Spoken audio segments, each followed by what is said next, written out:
Our game is called Liberation Defense TD.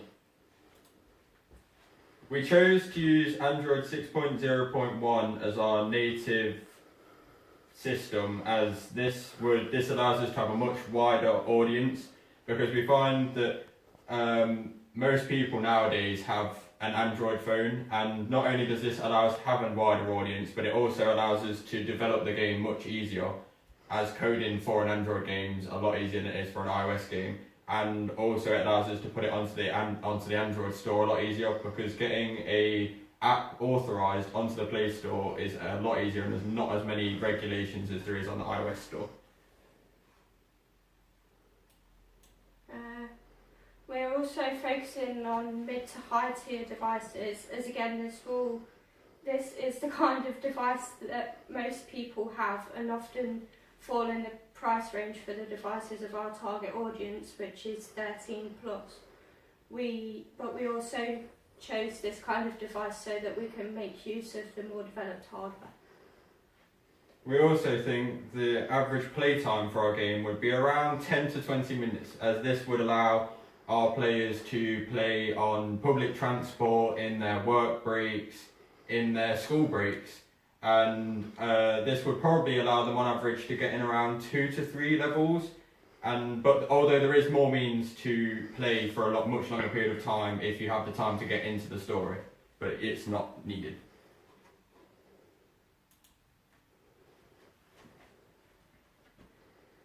Our game folds out in a dystopian future where humans have had to leave Earth because of overpopulation, and the ruling force has been created to oversee the new frontier. Unfortunately, they only look after the highest classes, and therefore the poor people are left behind. As such, a rebel force was created. The story, as shown by the PowerPoint, has a various start, middle and end. The story starts with the introduction of the two groups, the USC, United Species Conglomerate, and the LDC, the Liberation Defense Coalition, and the backstory as shown there. The USC is what Kelly was just talking about, of the ruling force, and they rule all of the universe. They rule the whole universe that humans have spanned out into with an iron fist. But as Kelly said, they only look after the highest tier of people, and as such, the poor are left forsaken.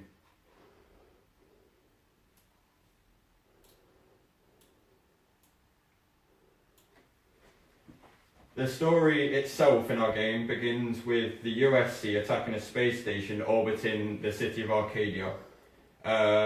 A new commander is being taught how to use and place turrets and barracks that dispense troops and mech to fend off the impending forces of the USC that are trying to take over the last remaining stronghold of the free will.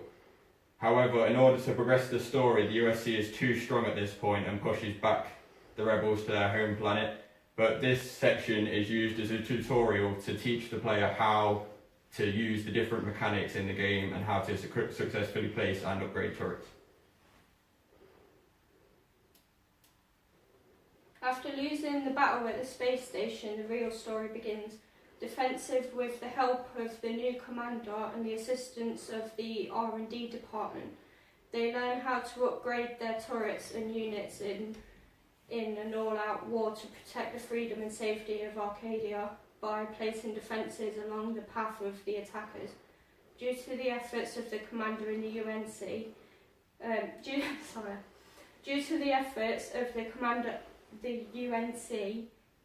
have no other choice but to throw everything they have at the HQ of the LDC.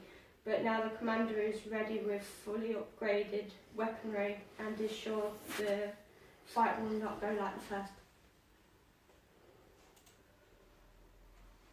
One of the features of the game is the multiple levels that follow the main story, as we've just spoke about.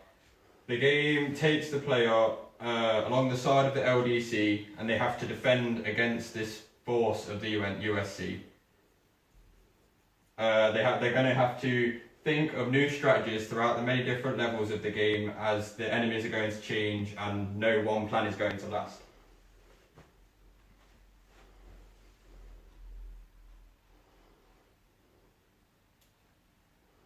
The game also features an endless mode that sees players putting down, upgrading and trying to defend against never-ending waves of enemies that go up in difficulty.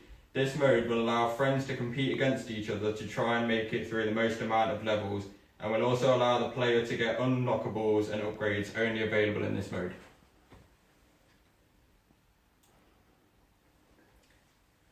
Throughout the game, the player will unlock many different types of turrets, barracks and troops in order to fend off the enemy threat. The different towers will have different effects, such as laser tower that has a much further range and power, but at the cost of a small cooldown period. Also, fan favourites like the bomb towers, normal turrets and healing towers are available to heal the many different troops you send off to battle. As the player progresses through the different modes, they will unlock different upgrades and mods in order to give the player that little bit more of an advantage over the enemy. Upgrades affect how the towers work, such as range and damage, while the mods add other effects like fire damage and armour penetration. Finally, enemies will drop loot that the player will be able to pick up and will use to develop the upgrades and mods that we've just spoke about. This means that the player is going to have to be on the lookout for these drops, as if they don't, they're going to be left behind and in future levels won't be able to take on the enemy. However, there is an option to go back to previous levels to be able to pick up this valuable loot and make sure your power is up to what it should be. The gameplay will play through a top-down camera view that the player can move around and will be able to see as much of the map as possible. This allows the player to get a full scope of the battle that's happening and be able to see everything at all times, allowing them to place turrets where is needed and to upgrade turrets where there's a high density of enemies. Throughout the game, the player will come across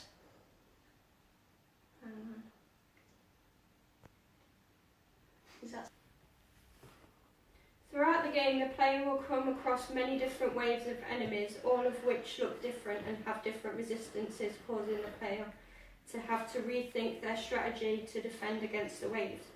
We feel this is one of our game's USPs, as no other tower defence game offers an endless mode that also offers a functional purpose other than a high score contest. As I went over in the last slide, there is different types of towers. However, there is also different kinds of troops. Like with the towers, the troops range from just normal troops that have medium health and do medium damage, but you'll also have sniper troops that have way less health but can do considerably more damage to a much wider range. There's also mechs in this game, which are essentially the game's tanks and are, from what better use of another word, they are the meat shield of the troops and are used to blockade the enemy's approach so that the towers can pick them off and the other troops can pick them off, but that is by no means saying that they're useless.